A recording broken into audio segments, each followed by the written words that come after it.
Good afternoon, everyone. Welcome to our session, Timing Your Medical School Application. I'm Rachel Shore. I'm the AMCAS Outreach and Engagement Specialist. Thank you so much for joining us today. We'll be discussing 1, how to know if you're ready to apply, 2, if you are ready, some key dates and deadlines to keep in mind, and 3, an overview of admission stats from the 2021-2022 entering class. Please note, feel free to enter your questions at any time in the chat box, and we'll address as many as we can at the end. And now I'd like to turn things over to Celeste Crow to introduce herself and kick us off. Celeste?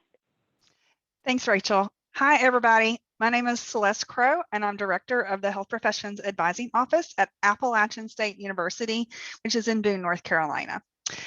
So what I'm going to spend a little bit of time talking about today is with the timing of your application, I want you to think about, are you ready to apply exclamation point? Are we still in the ready to apply question mark? And we're going to talk about some of the things that can help us go from the question mark to the exclamation point. But a few things that we're going to talk about today. Holistic review happens. What does that mean? Metrics also matter, but clinical counts and the competencies help to connect all of it. But also, again, timelines take time. So it's okay if it takes a little bit more time to go from that question mark to the exclamation point. Next slide. When we talk about holistic review, we use an experience, attributes, and metrics model. And I have borrowed this information directly from the AAMC's Aspiring Docs website. So when you think about experiences, we're talking about your healthcare experience, your community service, leadership, what you've done in terms of research or distance traveled. But then we're also really interested in what attributes are you going to bring that are going to be unique, that only you can bring to a medical school class. But those metrics do matter. So grade trends, GPAs, and MCAT scores are part of this, but just a piece of it along with the attributes and experiences. And I know Glenn's going to hit on this a little bit more as well. Next slide. When you think about applying to medical school, I think about this from 3 keys to success. So when you think about metrics matter, think about your GPA on 3 different levels. So your overall GPA, that's everything that you've ever done that has college credit attached to it. So if you did joint enrollment or dual enrollment and as a high school student, or were in an early college program or transferred institutions, all of those grades are going to get calculated into your overall GPA. Now, when we think about medical school and the prerequisite GPA, we're talking about anything that is biology, chemistry, physics, or math that gets calculated into that GPA. And then finally, the GPA trend is important, which is great because some students, maybe we get into organic chemistry. I know that was the case for me when I was a science major back in the day. Maybe we hit a little hiccup and we have to ride the roller coaster a little bit. So upward trend or strong and steady trend on the GPA is also important. And then also the MCAT score comes into play here.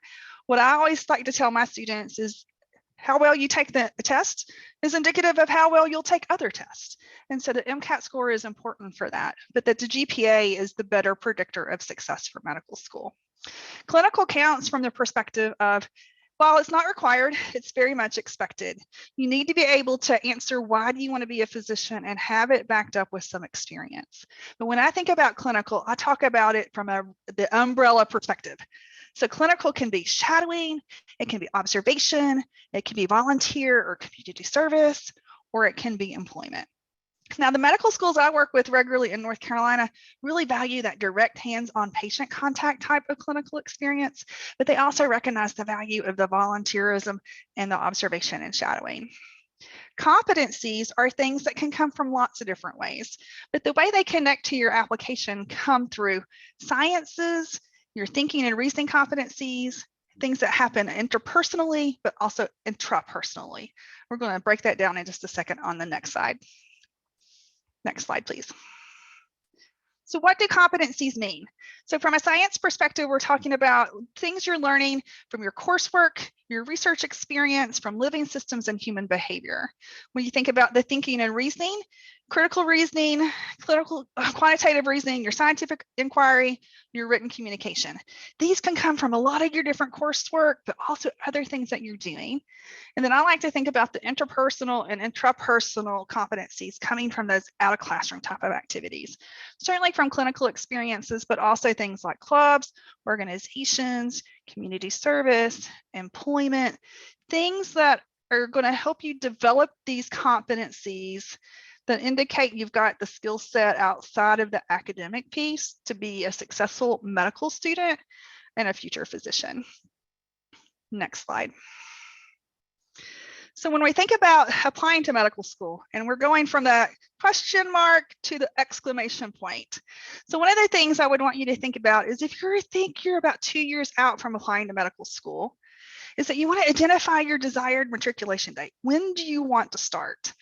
And know that you're going to apply 12 to 16 months in advance of when you would start medical school.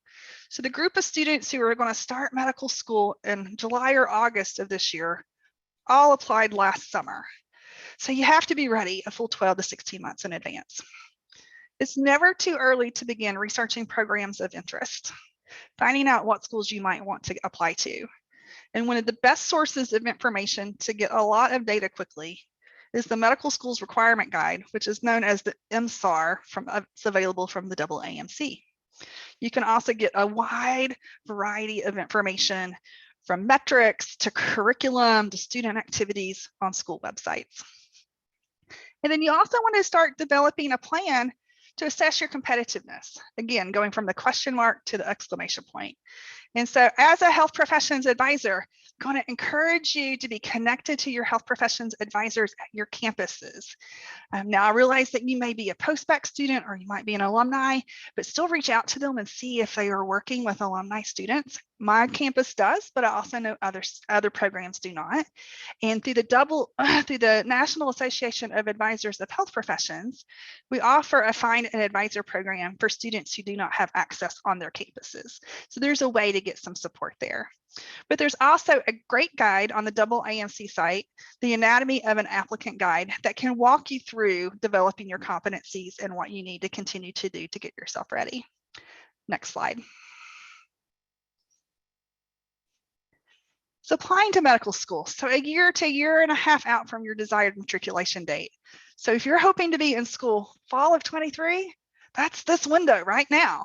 And so depending on what your timeline looks like, this might be the summer between your 3rd and 4th year of undergrad.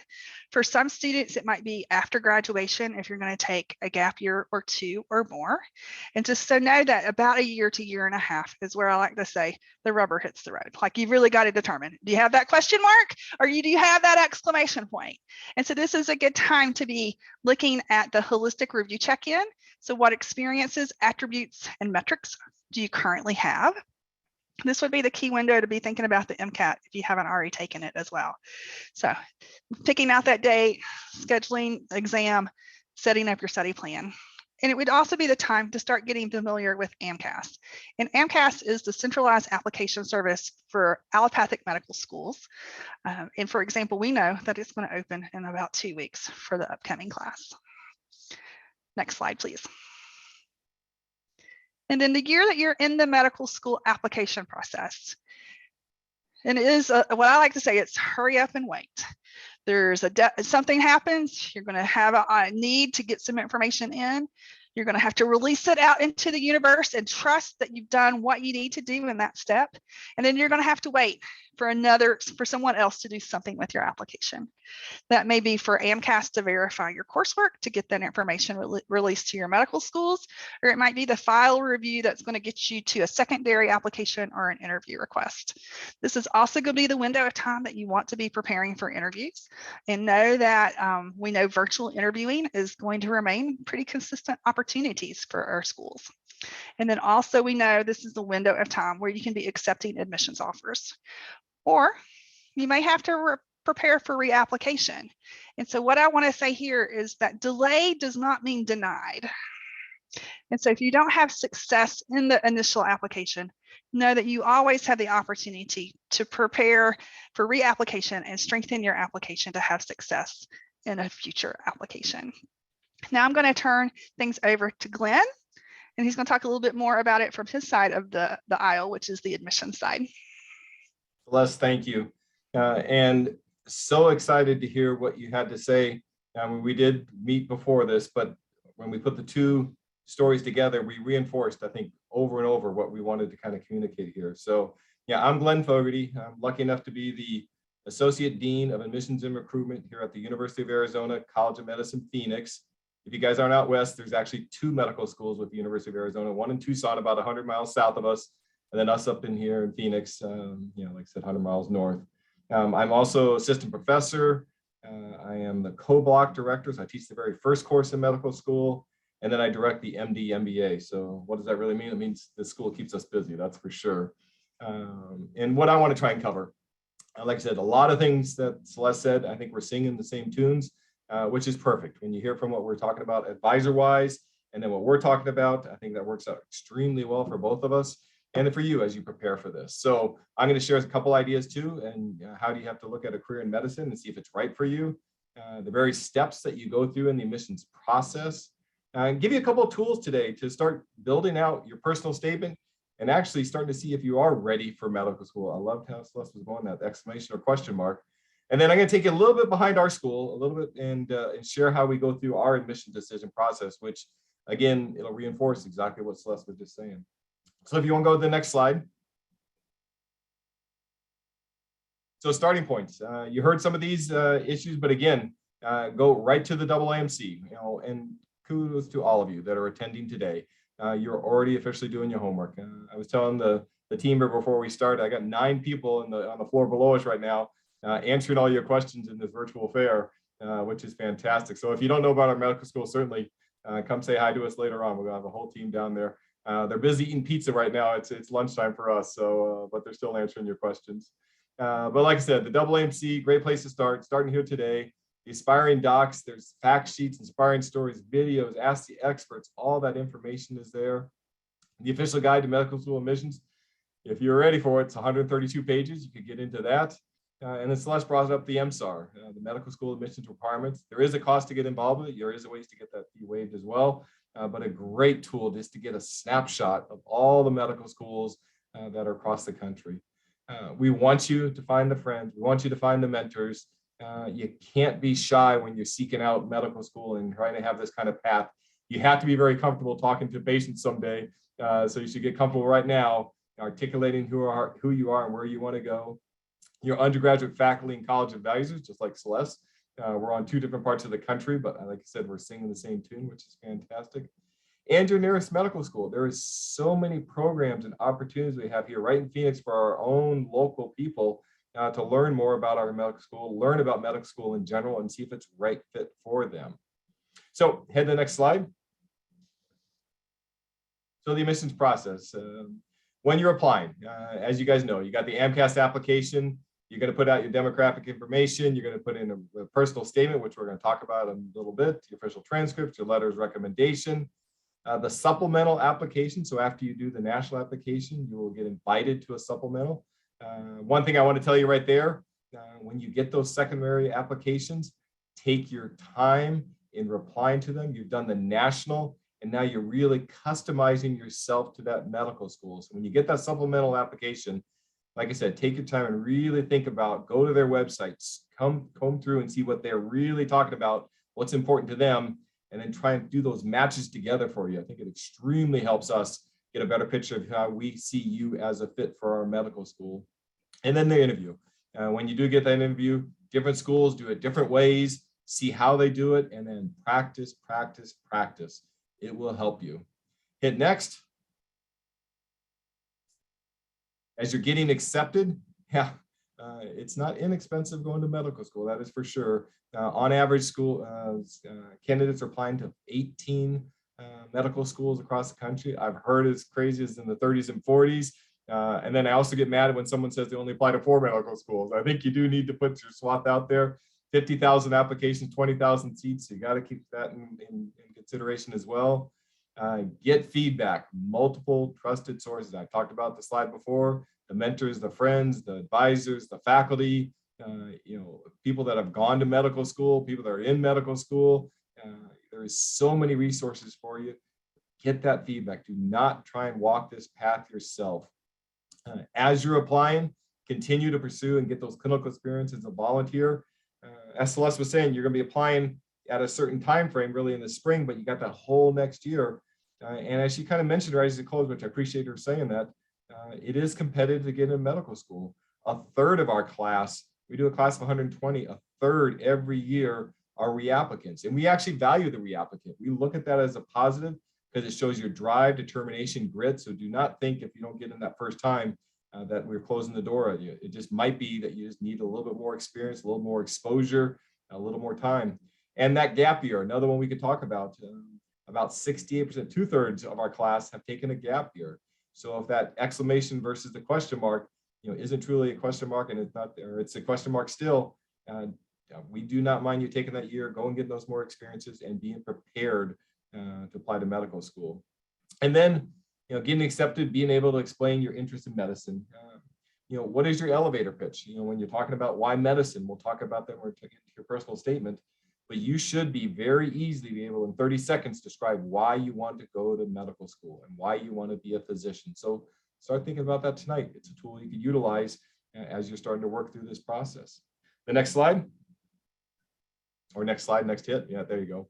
And then matriculating. I know we're going to cover this a little bit more at the end of the presentation, but you can kind of see how people are doing nationally. A 3.7, national application, 3.6 on a science, 5.11 on an MCAT, and the average class size, like I said, it's about 160. Like I said, there's 20,000 seats that are going out pretty much every year, but it is still extremely competitive as you walk down this process. So let's go to the next slide. So what I wanted to do today is try and give you a couple tools to start really thinking about. Like I said, you could already be, kind of trying to articulate why medicine. That really does go into the personal statement as well. You can see some of the hints that we're giving you for. In 2021, the prompt for the AAMC and the MCAT for the personal statement was, why do you want to go to medical school? It's a very easy question, but a very hard one to maybe at times articulate. So, what is the motivation of applying to medical school? What's intriguing you about life and about medicine? What is that spark, initial spark that got you interested? Ask yourself, what's truly motivating you? Who you really are. Can you do this for a lifetime? It is a very intriguing career, but it's a very hard career as well. So to make sure you're doing that homework and understanding why, and be able to articulate that. And then really understand yourself as a person, not just as a pre-med student, but as a person. We really do want well-rounded. When you were talking about that holistic review process, we want the well-rounded candidate. So someone that maybe isn't coming from a pre-med major, absolutely fine with us. Someone that has a different kind of various backgrounds, absolutely fine with us. Someone's coming to medicine a little bit later in the career, absolutely fine with us. It gives a balance to all of us in our career. And then the themes. Thinking about just one or two themes throughout. For me, I really do enjoy when I hear about that human connection. All of you guys are probably out there getting these various experiences, shadowing, scribing, just trying to get those exposures in different ways. But that thought about that spark for medicine, and then that thought about somewhere where I just had a human connection with somebody as that, healthcare giver. It's a great place to start as a personal statement because it really does show inside you. And I think most of these schools, all of these schools really do enjoy that. So if we go to the next slide. Some do's and don'ts when we're thinking about this. Yes, we want you to write in the present tense. We want to make sure you resolve all hanging stories. So there's, you only have X amount of words to write this. So you got to be clear and concise. Are you approachable? Humbleness. If you're writing down any of this stuff, make sure you write down to still staying humble. It really feels good when you're reading that. The don'ts, the experience section. Don't rewrite it. We could see that. We want to see a different side of you, that personal side of you.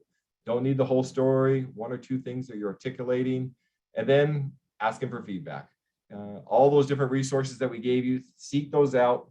But the advice I always give here at the end is the last night before you're about to hit submit on your application, reread your personal statement and make sure it's still you. Make sure it's still in your voice.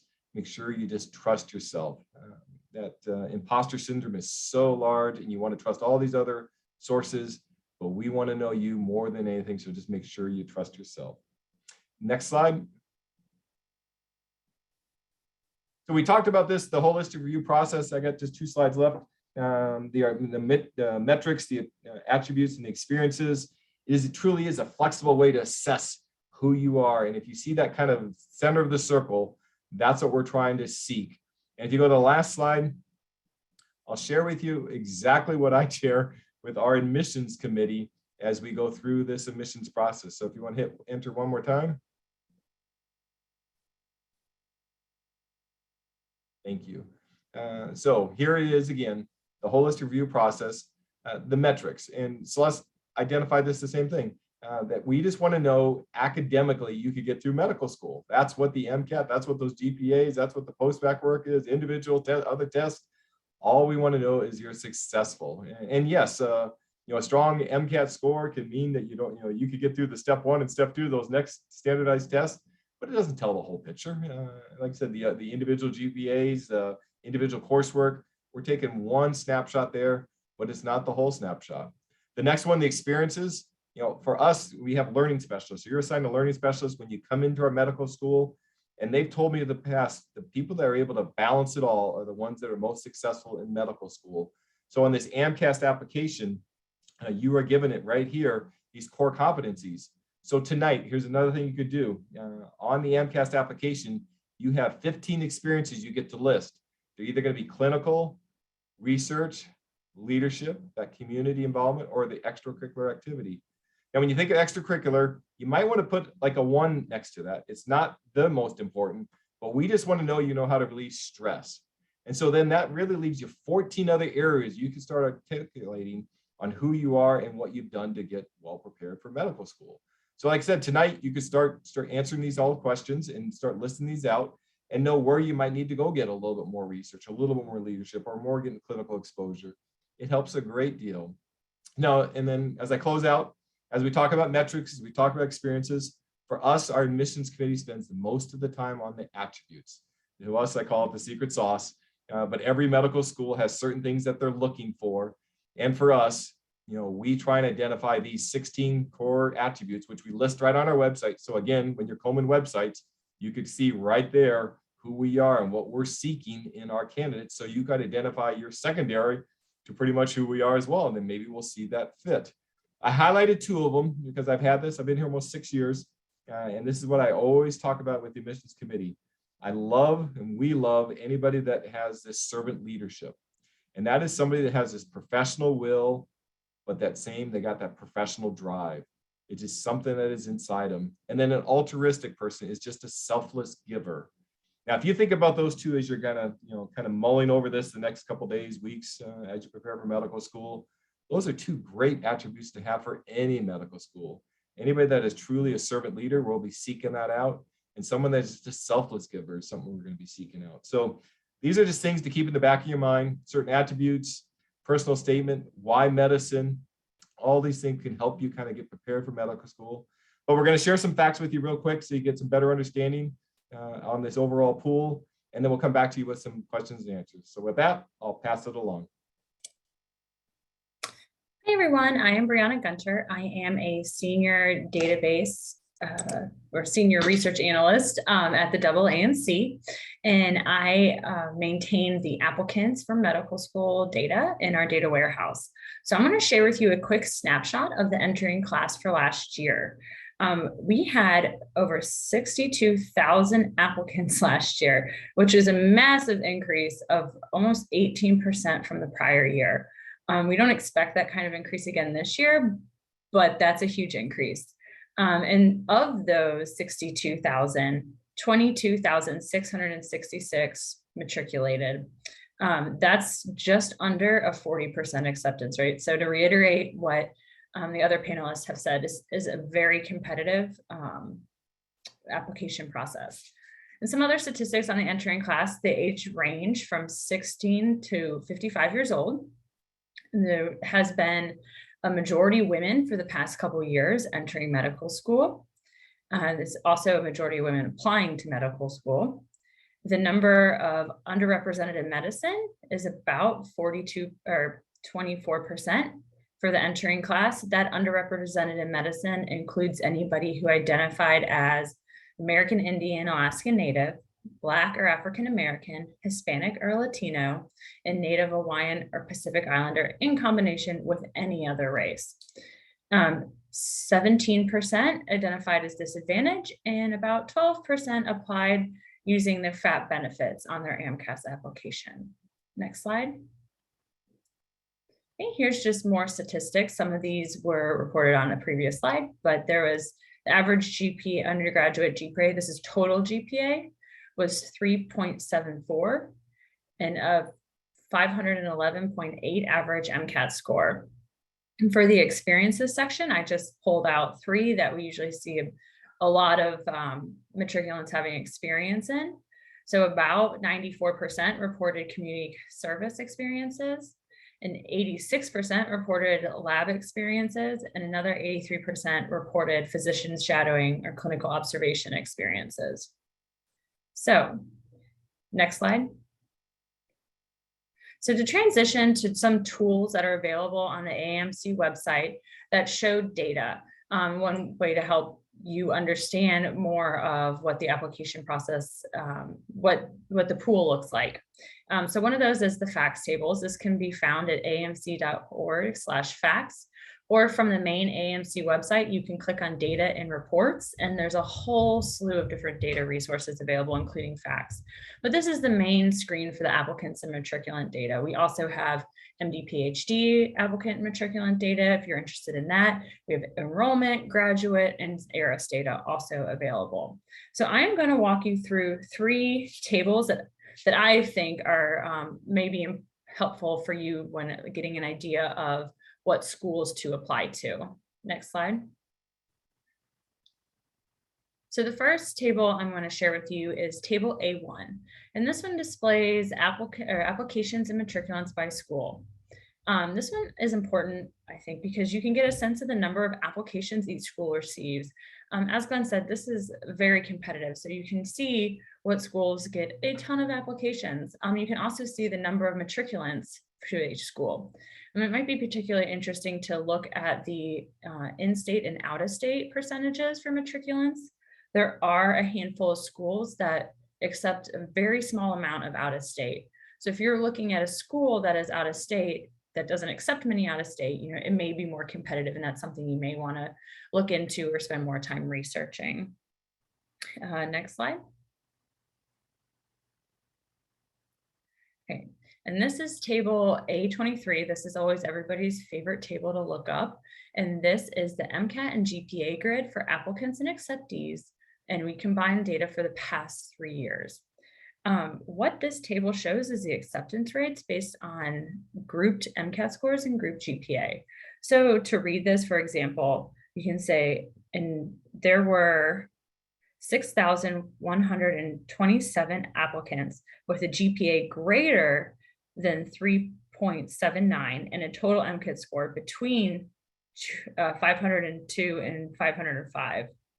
And of these, 2,466 were accepted. That's a 40.2 acceptance rate. So that is a little higher than the national acceptance rate for this past year, which was right under 40%. And so this would be helpful to kind of see where you fall and to see where you might land in this grid. And this grid is not indicative to whether you would get in or not. So it just can give you a sense of maybe something to look at, what maybe MCAT scores you might want to shoot for before you take the exam. And next slide. Another thing to consider when looking at medical schools is the actual environment that you'll be looking at. I just attended a GSA conference, and a lot of people were mentioning diversity in medical school and inclusion in the medical school community. If this is something that's important to you, this table, which shows total enrollment by race and ethnicity, is really interesting. So it goes for each medical school and it says the number of people who are totally enrolled. So it includes all 4 classes by race and ethnicity. And we even included total URM, underrepresented medicine count too. So if this is something that's important to you, you can take a look at this to get a better understanding of what that medical school might look like as far as diversity. So that is a quick overview of the facts tables. Like I said, AAMC has a ton of other data resources under the data and reports section of our website if you want to dive deeper into these tables.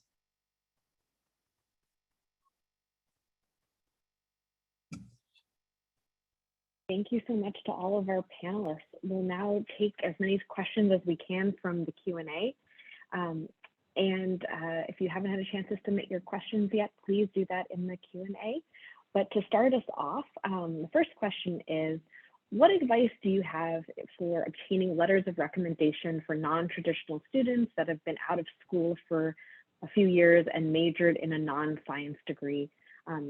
Also building connections with science teachers while taking prereqs that have been difficult to do during COVID. Glenn, do you want to start with that? And then Celeste, you can chime in. Absolutely. Yeah, thank you. And yeah, like I said, we talked about the non-traditional a little bit ago.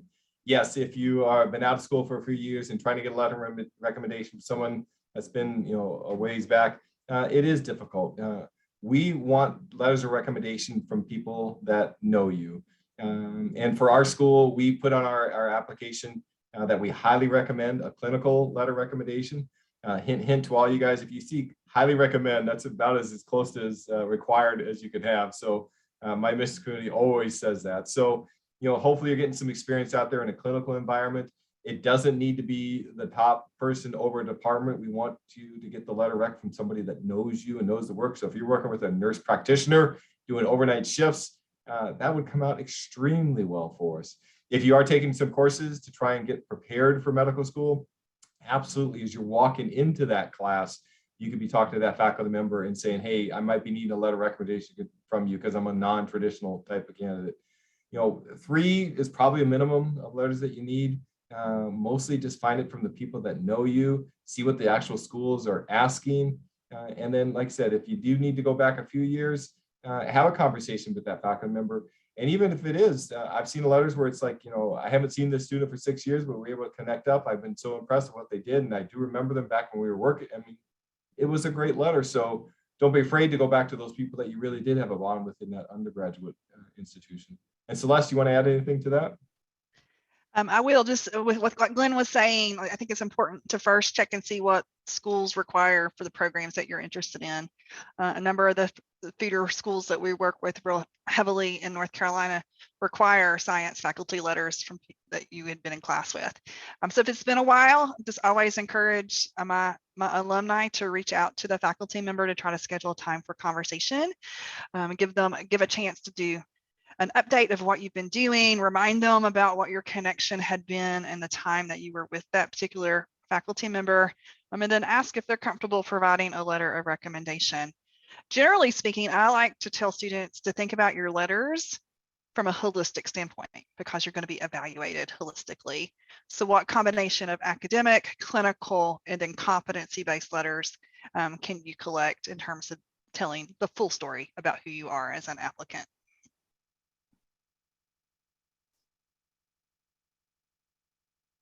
Thank you so much, Celeste and Glenn. Next question is, if you were given a choice, is it better to choose an in-person or virtual interview? Celeste, do you want to start us off and then we can pass it back to Glenn? Sure. Of course, the last couple of years, everything has been virtual. So this next cycle will be the first time I think where schools are going to work through the challenges of offering both. What I do think really clearly shows, and Glenn, I'm sure we'll talk to this a little bit in terms of how the accessibility and the equity that virtual interviews have created. So it gives an opportunity for a student to apply to a program and interview at a school that logistically or financially trying to get to an in-person interview would be really difficult.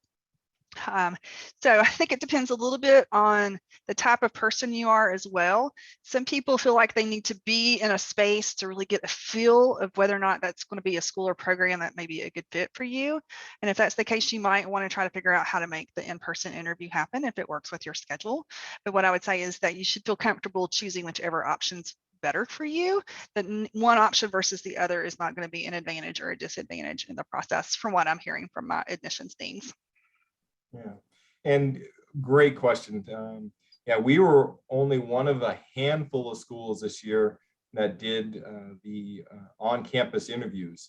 And with that, it just, for us, we're still a young medical school where Tucson, has about 65 years. We're about 15 years old. So for us, bringing you guys onto campus is a big plus for us, for you to really feel who we are.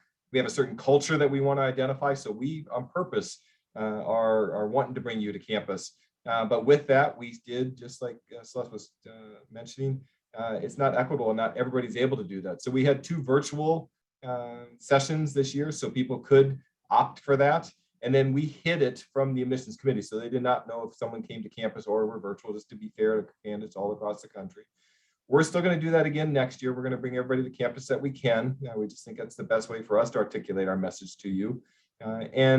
With that, I was just at a AAMC conference in a group on student affairs in Denver last week. And with that, we had birds of a feather. So it was all the admissions people got together in this room. We were just talking. And next year, the vast majority are still going to do virtual. I think there was 3 hands that went up that were going to be doing on-campus interviews. So yes, be prepared for that virtual kind of environment. It is a different way to try and articulate a message, even for us, doing it right here for you guys. I think a little bit more difficult. Know yourself.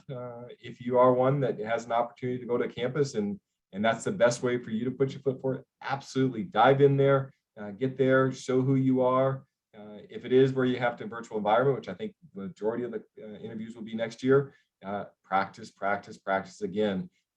Practice with somebody else on a Zoom, and just doing this and going over these kind of questions, how you best present yourself, how you look, how you could, where you're looking at the screen, all those little tidbits matter, and you're measured on so many different items there. So different places that want different things, but I think it is trying to just put your best foot forward. Thank you so much, Glenn and Celeste. Brianna, a question for you. Has the data team tried to see what are some reasons why URIM is a lower percentage and how this could be increased? Yes, so that is actually one of the AAMC's main action plans at the moment.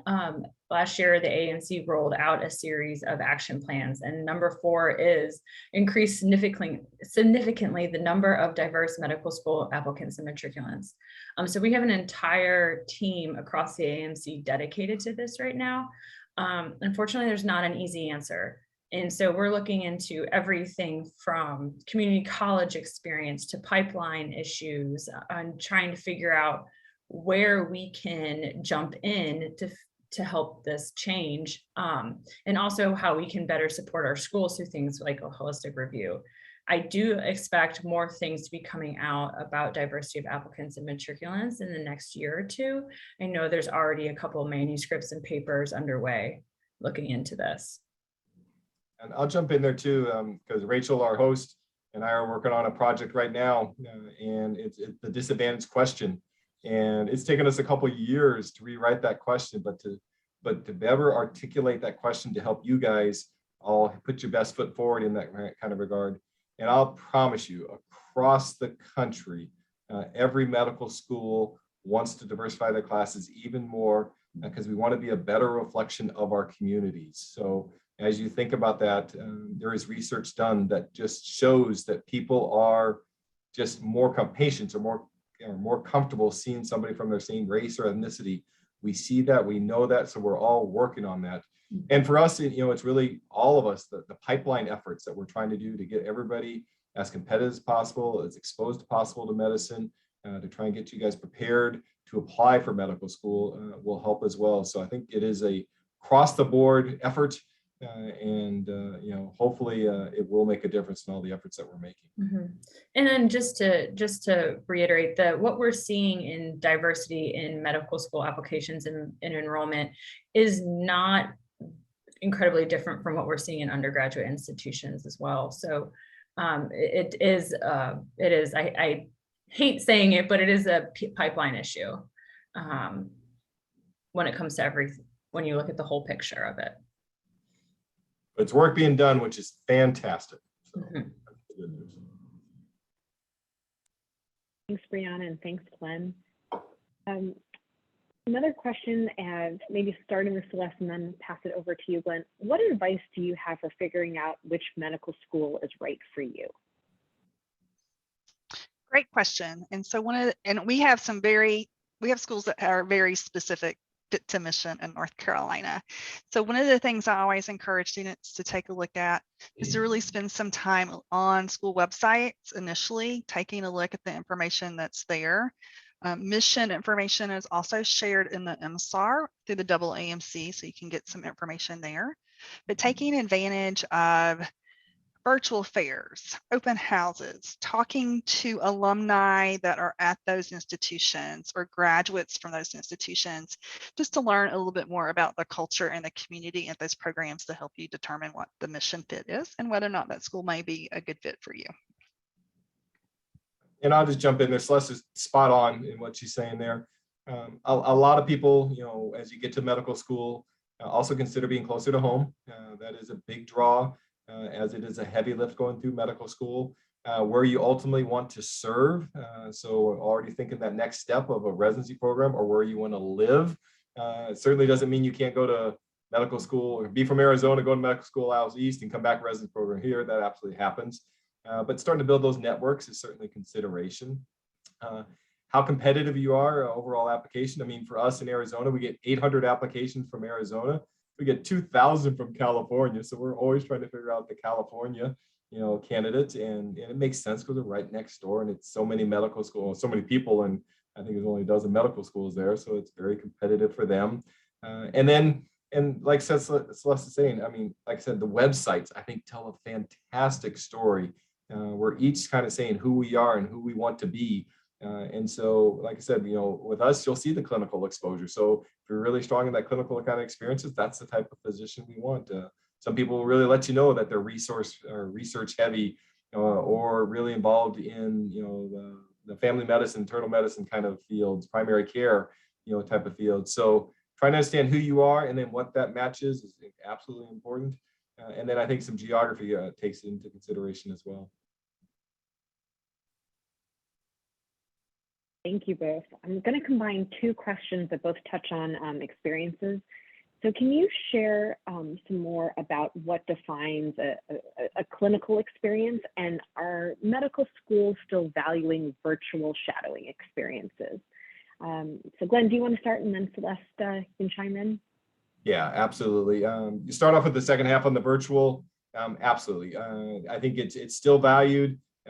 For us, if you think of the state of Arizona, wherever you are across the country, we have a lot of rural land. So telemedicine is extremely important and something that we were building before the pandemic even reached us. And so now that we have these kind of extra opportunities, it's fantastic. It's allowing us to reach our pipeline programs across the country, but it's also allowing you guys to get volunteer experiences across the country. So absolutely valuable. I think now as we're kind of coming out of the pandemic, to have a balance, so certainly still getting in there and still having that hands-on type of experience would be strong for your application. If you are applying now and we see a heavy endurance of the virtual, we would understand that. Absolutely works for us because you just didn't have that many opportunities. And we actually know, and we talked to our admissions committee, that your overall hours might be down a little bit as well, just because it is so difficult to go out and get those experiences. So we're all taking those things into consideration. And the first half in the clinical, we want, and I'd love for Celeste to kind of jump on this as well from an advisor standpoint. But for our medical school, or thinking about nationally, we're pretty open to what is a clinical exposure, whether you're working in a clinic, whether you're being a scribe, whether you're being EMT, whether you're in just a nonprofit kind of area where they're going out and having a health clinic, mobile trucks, all those kind of things. You're having this opportunity to see different kind of patients, different kind of patient populations, and you're getting this kind of exposure of what it is to be, an overall health provider. And those kind of exposure to us really works out there But how do you guys address it, Celeste? Yeah, I like to think about, as I said earlier, that clinical experience is really like the umbrella term. And so that can include employment that has the direct hands-on patient contact. It can be the community service or volunteer work, working at the free clinic, or a remote area medical event. It could also be that shadowing or observation piece, because if you're early in this decision to pursue medicine, you might just have interest in other areas, like going in and seeing the primary care physician, the family med doc, or the dermatologist, or the surgeon can all give you some information about, do you like that type of work? Do you not like that type of work? And helping you identify that. I think getting into the setting is key now that we're coming out of the pandemic.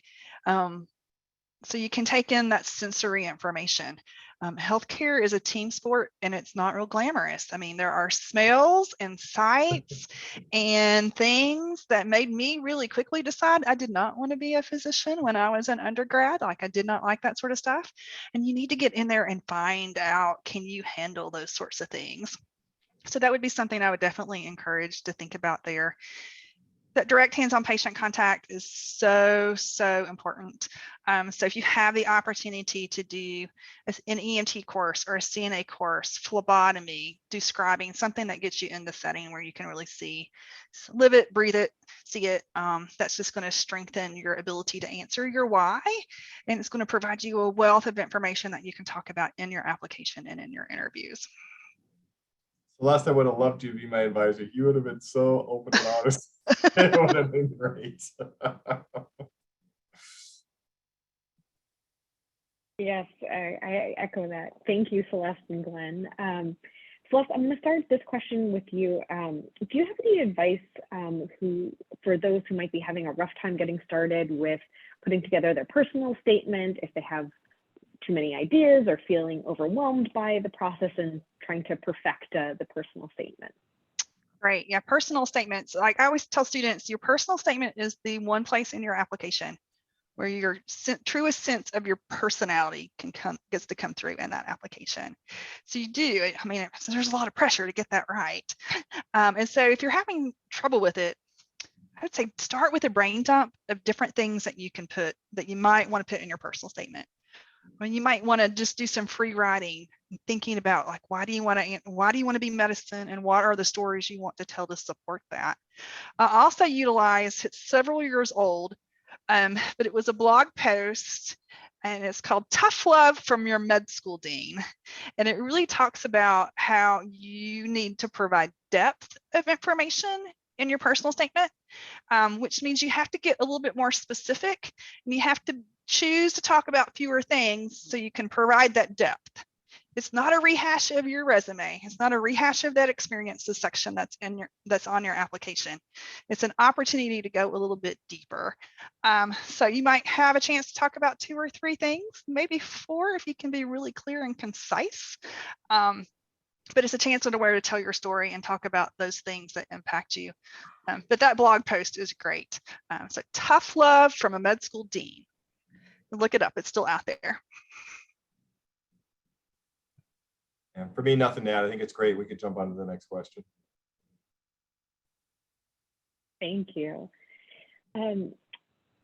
Question, Glenn or Celeste, whoever wants to take this one first. What if you are someone who's currently working and you're unable to do volunteer work? How does that impact your application? What are some other ways besides volunteering that you can demonstrate that you are altruistic, or, as Glenn, as he's put it, a servant leader? Celeste, you want to start? Go for it, Glenn. Okay. I mean, it's a tough balance there. Like I said, we seek out candidates that can balance it all. And even with a job, I mean, I've had the people break down, how much hours are in a week and how much is a job and all the other things you're doing, how much time you spend on social media, all that. We'd still love you to find something that is drawing to you, that is meaningful to you. I loved how Celeste was just talking about the breadth and depth with a volunteer. If it is just 1 or 2 things, but it is something truly meaningful to you, and you go back and you're really building up those hours, that means something to us. No kind of volunteer, even in medical school, 98%, I don't know where the 2% are, but we always say 98% of our class is doing volunteer opportunities during medical school. It's again that person that could just balance it all. So we know there is heavy lifts for a lot of people, and they are sometimes, the main breadwinner for their family. They already have kids and they're trying to seek this all out. Maybe it is the volunteering that is more virtual. Maybe it is something that's later at night. Maybe it's something you could do on the side that isn't truly a time where you have to be there face to face. There's still those opportunities. I'd love for you to still be able to get something in that category. Yeah, like I said, you got 15 there listing, one for extracurricular, just knows you know how to relieve stress, but a couple things that just show that and you want to always give back. It is who we are. We are just a community that is just this selfless giver that always tries to find a way. And I think it just still would balance you even better if you're able to articulate something in that kind of regard. Celeste, anything to add? I would agree to do your best to try to find a way to plug into some sort of service that's meaningful to you. Would also encourage you to think about what roles have you had in your jobs or in your employment opportunities that might be service oriented, because those competencies that are going to come out of your volunteer and service work are also things that can come through service oriented employment. So know that there's ways to work it, but always encourage students to try to make some sort of meaningful service happen as best they can. Thank you both. I'm going to try and eke in 2 more questions if I can. In terms of timelines, when should one take the CASPER or the AAMC preview, formerly known as situational judgment test, if they're applying this application cycle? I could jump in there. I'll use everybody on this board to kind of jump in and give some questions. Maybe Rachel, you could help too. It all depends on the medical schools. Our school doesn't ask for either one of them. So, I would not take them early if you end up with a pool of schools that do not have it. With that, they're fairly quick on their timely and their turnarounds. Different schools ask for them at different parts of their process. Some utilize them part of their interviews. Some utilize them as part of the decision to invite you to interview. So you have to really see what the specific school is asking for. We had a good conversation up in Denver as well at that AAMC conference about the understanding that there is 2 of those kind of assessments out there. And it's a tough ask for you guys to take these, but certain schools have certain specifics that really help them identify these issues. So I'd really figure out first who I'm going to apply to, then see when it's needed, and then check out with the specific school, how they want to utilize it. They'll give you the timeline, I believe. But do not just take them just to take them. Make sure there's a need, because there is a cost associated as well. I would say that none of the feeder schools or major schools my student population applies to is using Preview. So I don't have a lot of experience with it, but a number of schools are using CASPER. The timeline tends to be that students are taking it, they're focusing on the MCAT first. And then as they work through their applications and secondary applications, the CASPER fits in a window of time when they have a little bit of time to focus on it without impacting the other things they've got going on.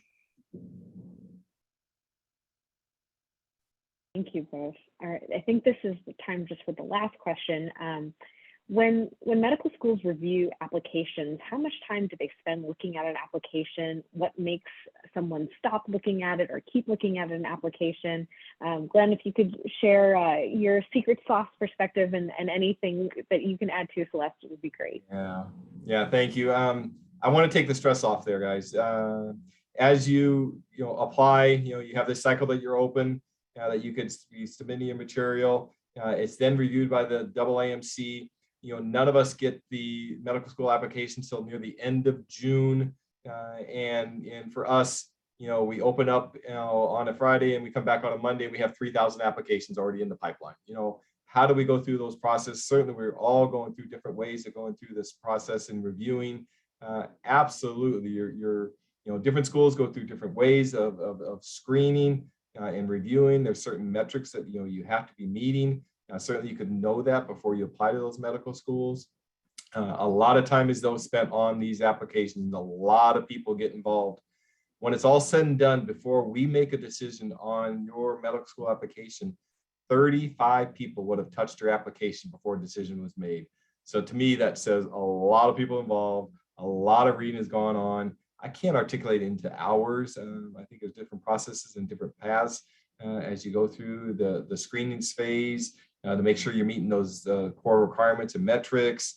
That invite to interview stage, you have everything other than the interview. You get it to the admissions committee, they have everything to review. We're telling them they need at least 45 minutes to an hour per application as they're going through their process, but it builds up to that. And like I said, before that decision's done, 35 people would have touched it. So yes, the effort you're making, it is well-intentioned, and your effort in making it is seen, I guarantee you, because it is so hard for us to screen through so many applications.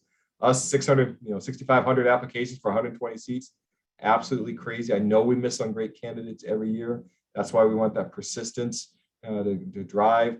What are we seeking? Every medical school seeks out something different. Like I said, for us, I gave you those attributes, which really articulates who we are and what we're trying to seek. So there's a hint there, but that's only one medical school. But again, every medical school has got a story. Everyone's telling you, and just start trying to articulate it to that school. And your application, a lot of time will be spent on it. I promise you that. Celeste? I don't really have the AdCom experience at all there on that side of it, but really just encourage students to think about what is in your application that makes you unique and is going to capture the reader. Those are the things that are going to want people to dive in and want to learn more about you.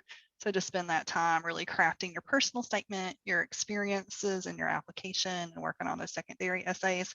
So you just give whoever's looking at your information a reason to say yes to invite you to the next piece. There you go. Well, thank you so much to all of our panelists, and thank you for everyone for joining us today. For any questions we didn't get to, feel free to visit the AAMC booth, and AAMC reps will continue to answer questions from there. Please also note that all of our information sessions today are recorded, including this one, and you can log into the platform for the next 30 days to watch the session recordings, visit booths, or download resources. Thank you so much again to our panelists. Thank you to all of you for attending, and we look forward to connecting with you soon. Take care. Thank you, everybody. Thank you. Best of luck to you. Yeah, and jump in our booth if you need to. We'll help answer a few more questions. We'll be down there. Yeah, we also have an advisors booth with the National Association of Advisors of Health Professions until 8 o'clock tonight. So advisors are there to answer questions. Fabulous.